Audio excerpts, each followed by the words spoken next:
hilang oksigen 5-15 menit, tetapi suplainya habis itu datang lagi. Jadi jangan sampai seperti ada beberapa daerah yang 1 hari pun habis. Nah ini kasihan untuk penderita COVID yang berat yang memerlukan oksigen ini dengan kebutuhan yang sangat banyak.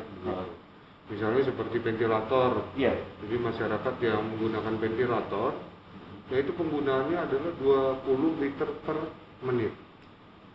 20 liter per menit, sedangkan tabung gas oksigen yang besar biasa di rumah sakit itu isinya 600 seharusnya. Jadi kalau 20 liter per menit berarti setengah jam udah habis. Stok mesti ada terus ya, ya. Jadi ketersediaan stok itu harus kita pastikan. Termasuk seminggu yang lalu kita berangkat ke Surabaya, bertemu langsung dengan PT Samator pemiliknya langsung kita temui. Kita minta dibangunkan pabrik konsentrat liquid oksigen di Banjarbaru. Jadi pabrik konsentrat liquid oksigen ini cuma ada di Bontang, Kalimantan Timur. Untuk Pulau Kalimantan? Untuk Pulau Kalimantan. Jadi begitu kemarin Kaltim kan lebih duluan meledak nih COVID-nya kan. Nah begitu meledak, Pak Gubernur Kaltim menutup akses itu, tidak boleh keluar untuk memenuhi kebutuhan di Kaltim. Sehingga terjadilah krisis di Kalsel, Kalteng, dan Kalbar. Nah kemarin saya ketemu dan alhamdulillah mendapat respon yang sangat baik dari mereka. Insya Allah Samator akan membangunkan pabrik konsentrat oksigen di Kota Banjarbaru. Mudah-mudahan ini terbangun, tenaga kerjanya dari Banjarbaru, jadi membuka lapangan kerja juga. Dan yang pasti kebutuhan oksigen kita terpenuhi. Oke, setelah ini ada 3 hal yang ingin saya tanyakan ke Pak Wali. Ketika semua sudah diupayakan dengan sekuat tenaga bersama-sama TNI, polisi juga, dan termasuk relawan juga Pak Wali ya. Alhamdulillah relawan. Fokus apa Pemkot Banjarbaru di pendidikan, kesehatan, ekonomi dan sebagainya? Pertama di pendidikan begitu. Kita alhamdulillah baru ini ada beberapa sekolah ini yang menjadi sekolah percontohan. Ini diputuskan oleh Kementerian Pendidikan begitu. Nah, alhamdulillah kita menjadi percontohan dari 112 sekolah yang diputuskan se-Indonesia. Jadi kita ada sekitar 12 sekolah. Ini kita komitmen, kita akan memenuhi kebutuhan dari sekolah-sekolah ini. Mudah-mudahan sekolah yang lain juga akan menjadi sekolah percontohan begitu. Pak Wali, apakah mungkin karena dari hampir 2 tahun ya, anak-anak tidak sekolah lagi di gedung sekolah, apakah sebelum mereka nanti akan melaksanakan tatap muka seperti dulu, akan melakukan pengecekan soal sistem sirkulasi udara, mungkin ada hal-hal yang harus dibenahi? Begini, berkaitan PTM, kita sudah tanda tangan SK Wali Kota. Ada beberapa sekolah yang menjadi sekolah percontohan dan insya Allah minggu depan sudah dimulai. Nah, kita minta yang pertama sekolah berkomitmen untuk menjalankan protokol kesehatan dengan sebaik-baiknya. Nah, sebaik-baiknya bagaimana? Yang pasti sarananya juga terpenuhi. Jadi sarana terpenuhi, cara pembelajaran juga, modul pembelajarannya juga bisa menyesuaikan dengan protokol kesehatan.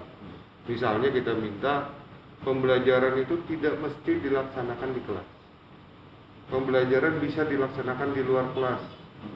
Kita banyak taman di Banjarbaru, ada Pinus, ada Taman Pintar, ada Taman Pandarpil, Taman Pandarpil juga ada ya? Iya, macam-macam begitu. Silahkan digunakan. Dan kita sudah instruksikan kepada Kepala Dinas Perhubungan, kita ada punya angkutan pelajar gratis, armada sekolah juga ada bis sekolah dan lain-lain.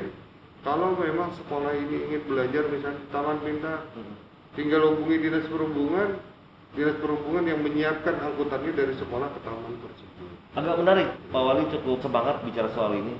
Apa sanksinya Pak Wali? Kita sudah sampaikan ke sekolah-sekolah. Yang pertama sanksinya sekolah tersebut akan kita batalkan untuk PTM apabila melanggar protokol kesehatan. Jadi melihatnya dari mana nih pelanggarannya begitu. Nah kami akan menurunkan tim per 3 hari mereka akan datang ke sekolah-sekolah. Kontrol. akan datang per 3 hari kontrol, baik ke TK, ke PAUD, ke SD dan SMP yang di bawah pemerintah kota. Nah ini akan ada pengawasan begitu. Jadi jangan sampai misalnya ada sekolah menyediakan tempat cuci tangan, ternyata airnya nggak ada, airnya kosong. Atau menyiapkan sabun cuci tangan, sabunnya tidak ada, begitu cuma tempatnya aja. Nah ini juga kita pastikan. Yang kedua, kita pastikan sirkulasi udara itu berjalan dengan baik. Makanya kita minta lebih banyak di luar ruangan ya. Modul-modul pembelajaran seperti ini ya harus kita mulai. Dan yang ketiga, tidak boleh memaksakan anak didik ini wajib turun ke sekolah. Berarti masih ada alternatif? Ada. Sistem Jadi pembelajaran online masih harus bisa dijalankan ya? Dijalankan juga. Jadi misalnya di kelas, ya kan, pembelajaran secara offline, di sana juga menyediakan kamera dan lain-lain untuk anak-anak yang mengikuti secara online. Karena kita tidak mewajibkan anak turun ke sekolah. Karena mungkin masih ada orang tua yang takut, khawatir, ya kan, anak untuk ke sekolah melaksanakan PTM. Ini kita perbolehkan masih untuk belajar online. Oke, semoga sukses di sektor pendidikan, Pak Wali. Kemudian di sektor kesehatan, apakah juga ada fokus konsentrasi di puskesmas di kecamatan? Jadi yang pertama PR kita adalah meningkatkan grade dari rumah sakit idaman dari C ke B. Gitu. Nah, ini menjadi PR kita. Mudah-mudahan kami bisa menaikkan grade, termasuk juga puskesmas rawat inap Cempaka itu kita naikkan menjadi rumah sakit grade C. Wow, menarik. Gitu.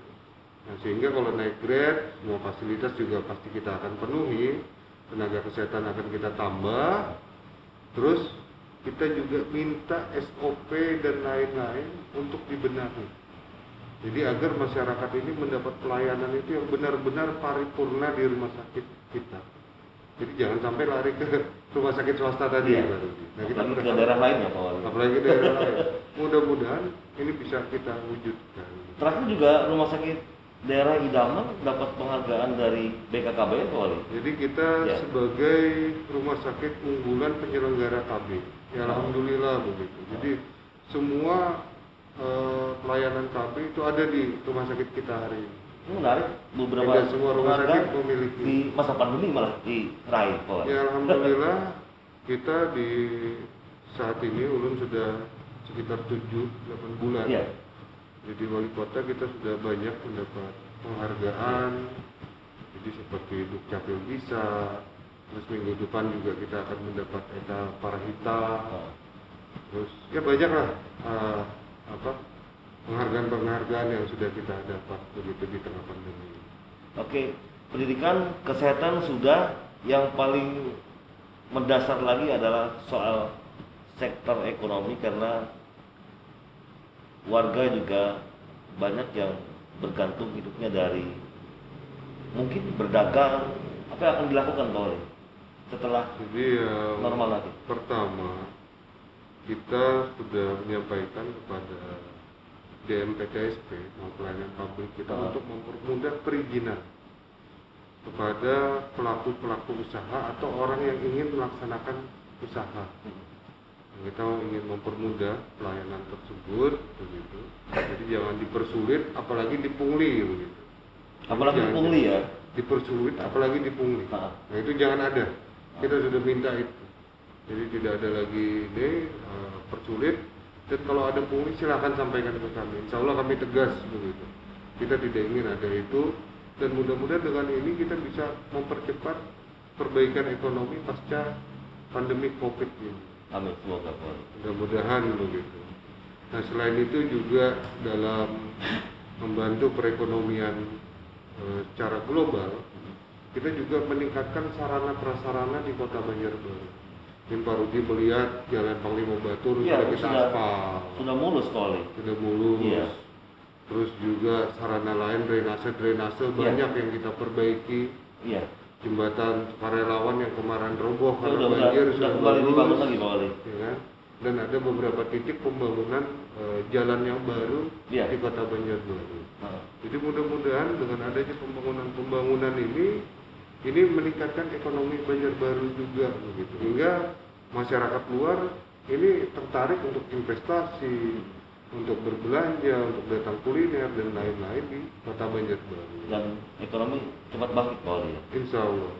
Dan kita juga insya Allah di tahun depan kita akan membangun pedestrian sepanjang Panglima Batur.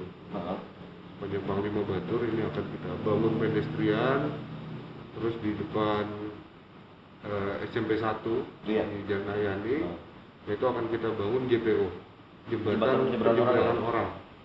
Nah, ini karena ini yang pertama se-Kalimantan Selatan ada JPO di Kalimantan Selatan. Setelah dulu di depan Mitra Plaza. Iya, Banjarmasin. Satu-satunya hari ini Banjarbaru yang akan membangun begitu. Dan karena ini yang pertama, insya Allah nanti akan kita tambah terus agar keselamatan para pelajar, para masyarakat untuk menyeberang jalan, melihat sekarang lalu lintas di Kota Banjarbaru ini cukup kredit, cukup padat. Nah, agar tidak terganggu orang berlalu lintas dan masyarakat juga nyaman, aman dalam menyeberang dan lain-lain. Nah, kita siapkan JPO. Terakhir Pak Wali, sebelum menutup podcast, saya ingin mendengar imbauan Pak Wali karena berjuang untuk memulihkan level itu cukup sulit Pak Wali, dan menjaga seluruh warga Banjarbaru juga perlu perjuangan keras. Apa imbauan agar kita jangan lagi Pak Wali kembali di level 3, 4 atau sampai ke 7 kalau ada yang sampaikan ke warga Pak Wali? Jadi imbauan kita kepada masyarakat Banjarbaru, di hari ini kita sudah turun di level 2, mudah-mudahan ke depan kita turun ke level 1 begitu.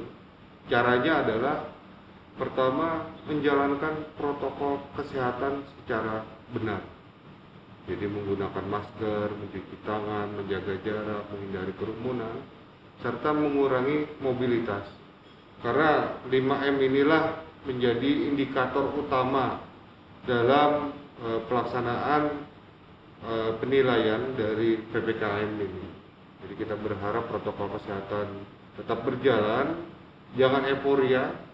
Kita karena turun level dari level 4 langsung ke level 2. Jadi bukan berarti COVID itu tidak ada lagi di sekitar kita, tetapi COVID ini selalu ada di sekitar kita. Itu yang perlu kita perhatikan, dan kita juga mengundang kepada para masyarakat. Jadi hari ini buffer stok untuk vaksin kita cukup banyak, sangat banyak. Silakan datang ke fasilitas-fasilitas kesehatan, terutama puskesmas, untuk mendaftar pelaksanaan vaksinasi. Jadi kalau sudah banyak masyarakat yang tervaksin, ya kalau target kita di 70% di bulan Desember ini bisa tercapai. Mudah-mudahan herd immunity ini bisa terbangun di Kota Banjarbaru. Jadi kalau sudah terbangun herd immunity, bukan pandemi lagi, tapi endemi. Jadi COVID ini sama aja seperti flu dan lain-lain begitu. Nah, mudah-mudahan ini bisa tercapai. Kita bisa memulihkan ekonomi, kita bisa membangun Banjarbaru kembali, dan kita bisa beraktivitas secara normal. Yang ingin kawin tinggal kawin, resepsi ya. Nah, jadi tidak nggak ditunda-tunda terus Pak. Tidak tertunda lah begitu. Nah, kita juga ingin misalnya mengadakan seperti Banjarbaru Festival, udah lama Murjani Festival, ada event kita Pak Wali, dan lain-lain ini bisa terlaksana kembali. Oke, terima kasih Pak Wali. Tetap jaga kesehatan untuk Banjarbaru bersama Pak Wakil Pak Wartono. Obrolan yang cukup hangat dan dapat informasi banyak dari Pak Wali soal COVID-19 di Banjarbaru, mulai dari presentasi vaksinasi, kemudian layanan-layanan medis yang akan secara bertahap dibenahi, kemudian hal-hal yang sudah hampir 2 tahun tidak dapat dilaksanakan karena pandemi sudah mulai dipersiapkan agar aktivitas misal di dunia pendidikan, kemudian di sektor ekonomi dapat berjalan kembali, itu dengan catatan tetap menerapkan protokol kesehatan. Dan tonton terus podcast kami di suratkabardigital.com. Sukses Wali.